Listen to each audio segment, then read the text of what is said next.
सभी को नमस्कार।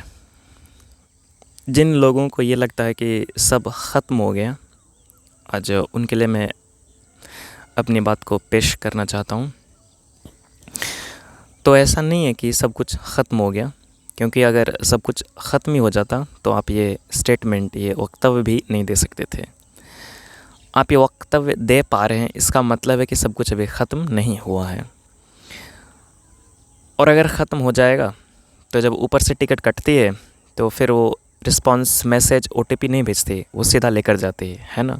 तो उस चीज़ की हम बात करेंगे भी नहीं और उसकी चिंता करना भी व्यर्थ है।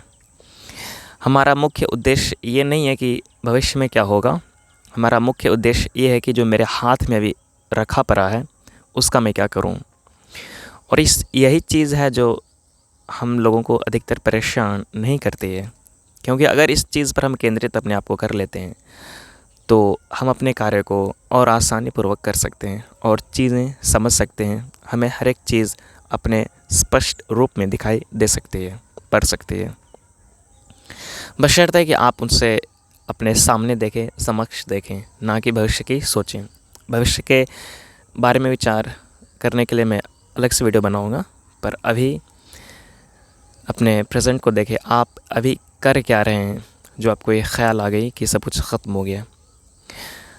आप अभी तक ज़िंदा हैं। क्या आपने कभी सोचा कि आप अभी तक ज़िंदा हैं? ये इस बात का सूचक नहीं है कि प्रकृति ने अभी भी आपसे उम्मीद लगा रखी है कि चल बेटा अब तू बदलेगा।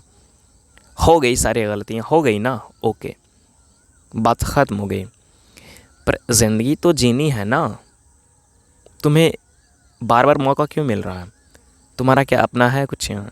तुम सांस ले रहे हो, तुम पानी पी रहे हो, तुम खाना खा रहे हो, तुम रह रहे हो, तुम घूम रहे हो, फिर रहे हो, फिर भी मन के अंदर बेचैनी है, उदासी है, गायरता है, डर लगता है।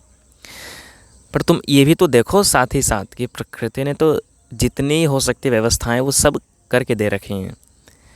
तुम जब बचपन में थे, छोटे बच्चे थे, कुछ आराम से रहते थे, बेफिक्री में रहते थे। कुछ क्या है, दुनिया क्या है, मैं कौन हूँ, इधर क्या है, कोई अता पता नहीं। खाया पिया, घूमा खेला, मस्त दौरा फिरा हो गया। अब क्या हो गया तुम्हें? 22 के हो गए, 23 के हो गए, 24 के हो गए, या 25, 27, 30, 37, 47, 48, जितने के भी हो गए, फ़र्क बिल्कुल भी नहीं पड़ता। और age is just a number, yes obviously, क्योंकि जब भीतरी बांस जाती है तो वो एज का ख्याल बिल्कुल भी नहीं करती, वो सीधा बांस करती है। तो ज़िंदगी एक मौका है, मैं ये कहना चाहता हूँ, और आप इस मौके को सर्वोत्तम स्थान दें, सर्वोच्च स्थान दें, और इसको एक सार्थक तरीके से जिएं और जीकर दिखाएं।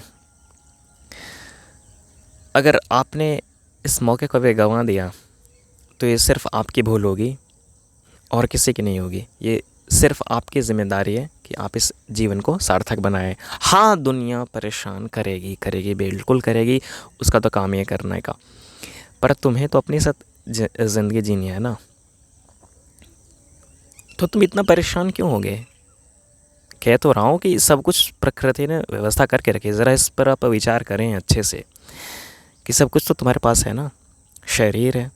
अच्छा, इससे एक मुझे किस्सा याद आ गया, मैं बताता हूँ। विलियम शेक्सपियर का नाम आपने ज़रूर सुना होगा, अगर आप इंग्लिश से थोड़ी सी भी रूबरू रखते हैं। अगर नहीं भी रखते हैं तो भी साहित्य शास्त्र से अगर रखते हैं तो उन्हें बार्ड ऑफ एवन भी कहा जाता है इंग्लिश लिटरेचर के लिए। तो उनके जीवन का एक दृष्टांत पेश करता हूँ। वो राइटर बनने से पहले, बहुत पहले, जब वो बचपन में थे, छोटे बच्चे थे, तो मेला घूमने जाते थे। और सभी बच्चे जाते हैं, मैं भी जाता हूँ, आप भी जाते हैं, हर एक लोग जाते हैं। पर खा पी के, घूम फिर के, जो करनी होती करके आ जाते हैं। पर उनका ऐसा बिल्कुल भी नहीं था। कैसा था ज़रा सुनिए। उनको हमेशा अपने आप से कंप्लेन रहते थे कि मेरे पास ना न्यू शूज़ नहीं है। शूज़ मतलब वही जूते, क्योंकि उनका बैकग्राउंड भी उतना अच्छा खासा नहीं था, तो न्यू शूज़ नहीं थे उनके पास। हमेशा कंप्लेन करते थे। एक दिन फिर मेले में जाते हैं और वहाँ देखते हैं कि ऐसे भी लोग वहाँ मेले में आए हुए हैं जिनके पास पैर ही नहीं है। तो फिर ये इंसिडेंट उनके ज़िंदगी में एक बड़ा मोड़ लेती है और कहती है कि अगर तुम्हें लग रहा है कि चीज़ें तुम्हारे लिए इतनी मुश्किल है तो वाकई मुश्किल है, पर ये उतनी भी नहीं है जितनी तुम्हें लग रही है। क्यों? क्योंकि कुछ लोग ऐसे भी हैं जिनको प्रकृति ने सिर्फ कुछ ही चीज़ें देकर, कुछ ही संसाधन, रिसोर्स देकर यहाँ भेजे हैं अपनी ज़िंदगी को सार्थक बनाने के लिए। तो कुछ चीज़ें वैसे भी हैं, आप उस पर ज़रा विचार करें। क्या क्या चीज़ें हैं, आप लिस्ट बनाएं ज़रूर कि जो मेरे पास है और मैं उसका इस्तेमाल नहीं कर पा रहा हूँ। आपके पास बहुत सारी चीज़ें होंगी, आप ज़रा एक लिस्ट तो बनाएं।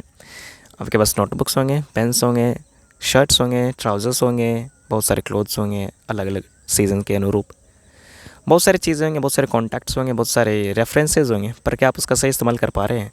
और नहीं कर पा रहे हैं तो क्यों नहीं कर पा रहे हैं? ये आपने बेईमानी करी ना भीतरी तौर से। तो ख़ुद से अगर आप बेईमानी करते हैं तो ख़मियाज़ा भुगतना पड़ेगा और कोई चारा बिल्कुल भी नहीं शेष यहाँ पर आती काम। क्योंकि ये ज़िंदगी है, मिलेगा उसी को जिसने पूरा दिया है और जिसने पूरा खपाया है। अगर आपने पूरा खपाया नहीं है तो आपको उतना मिलेगा भी नहीं। ज़िंदगी का एक नियम है कि जिसने पूरा दिया होता है उसे भी वो पूरा नहीं देती, उसे भी कुछ कम करके देती है।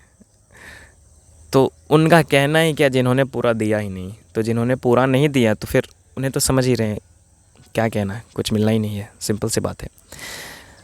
तो पूरा अपने आप को दीजिए, चीज़ें समझें। आप इस जगह पर आ गए, इसमें सिर्फ आपकी गलती नहीं थी, पर मोस्ट ऑफ द टाइम्स गलती सिर्फ आपकी थी। 98% अगर मैं बात करूँ तो।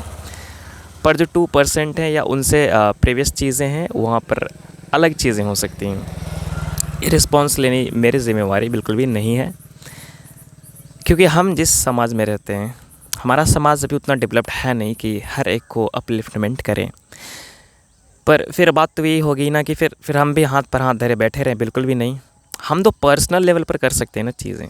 तो पर्सनल लेवल पर चीज़ें शुरुआत करें, अपने आप को देखें कि मैं द बेस्ट क्या कर सकता हूँ, और फिर उसमें अपने जीवन की गरिमा होती है।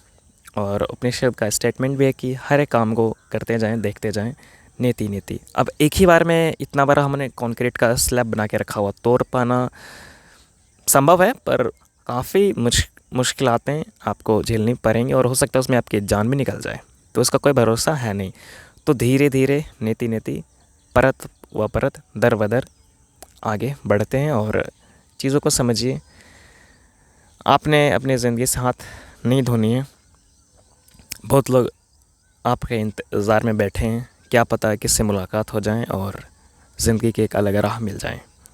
तो आप इस पर एक बार विचार ज़रूर करें, और अगर सुसाइडल थॉट्स आ रहे हैं तो उस पर ज़रूर विचार करें कि इसका ज़िम्मेवार सिर्फ सोसाइटी है, पेरेंट्स हैं, टीचर्स हैं, कम्युनिटी है, स्कूल है, या मैं भी इसमें शामिल हूँ।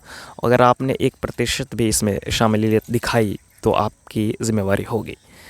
अगर आप 0% हैं, प्रतिशत हैं, तो फिर आगे हम बात करेंगे। पर ऐसा होता नहीं है और हो भी नहीं सकता है, क्योंकि हमने ख़ुद को ही बनाया होता है इस पूरे संसार के माध्यम से, और वो हमारा डिसीज़न ख़ुद का होता है। तो ये भी आपका डिसीज़न है कि आपको इस जीवन को सार्थक बनानी है या अभी ख़त्म कर लेनी है। But one thing I would like to state that your life matters. You are not the child, you are not the brother or sister, you're not a member of your family. You are the creature of the creator, the nature, the supreme power. So don't demoralize him. Be with him and embrace your life to make his creation powerful and live. All the very best from my side. Till then, bye for now. See you in the next video. Have a great day. Thank you very much for listening me.